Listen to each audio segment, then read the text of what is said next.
Hey guys, Kody Houk, founder of PrimeRisk Insurance Solutions, your commercial insurance experts. Today, I want to talk about the one main reason why you should not purchase your insurance products for your company through the organization that helps you get your licensing done.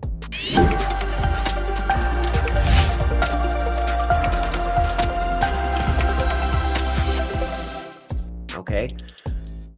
Those guys are not insurance professionals. They can help you. They're going to make a small commission on selling you the policy, and that's what their focus is going to be. But here are the ways that can come back and hurt you in the long run. One, misrepresenting your business. I'm going to use one client that's coming on board right now as the example for all of these. One, this client is a roofing company that is coming on board. When I looked at their current policy, they had them rated as like a remodeling company. They weren't even rated on the policy as a roofing company. Okay. Two, when we started having these discussions, I let them know what rates were going at currently for roofing companies. He advised that what we were talking was quite a bit more expensive than what he had paid for his policy this year. He sent over the policy docs. I looked at it. The company is projected to do $3 million in revenue this year, and their insurance policy was only rated for $100,000 of sales. So how does that catch up to you in the end? If you've been doing this a little while, you know that your policy gets audited every year, and you owe for the amount of undisclosed revenue that was not on the policy at the beginning of the year. You have to provide your profit loss statements. They're going to look at subcontractor agreements. They're going to look at payroll, etc.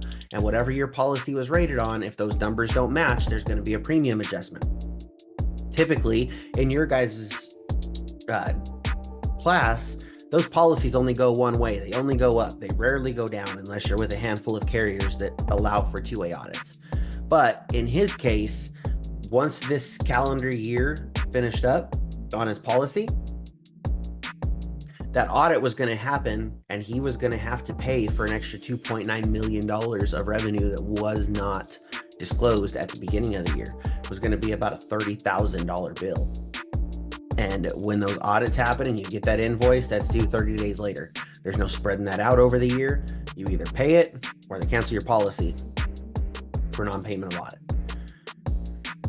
If you just simply take the time and make sure that your projections and numbers are accurate on the front end, that allows you to budget for that for the whole year. Yeah, you're going to have a little more upfront cost and operating cost on monthly, but you can manage those things a lot better knowing that you have this monthly cost, and you're not going to have a 20, 30, 40, 60, $100,000 audit coming at the end of the year that you're going to have to come up with that money in 30 days or you don't have insurance. Those are a couple of the reasons and scenarios in which not using an insurance expert in your field can really come back to hurt you when it's people who are just making a small commission on selling you a policy because they can. I've said it before, I'll say it again. Just because somebody can do something doesn't mean they should. Okay? Please seek out an expert or someone well vetted and well versed in contractors insurance for providing your company the protection that you need. Thank you for joining us again this week. We'll catch you next week.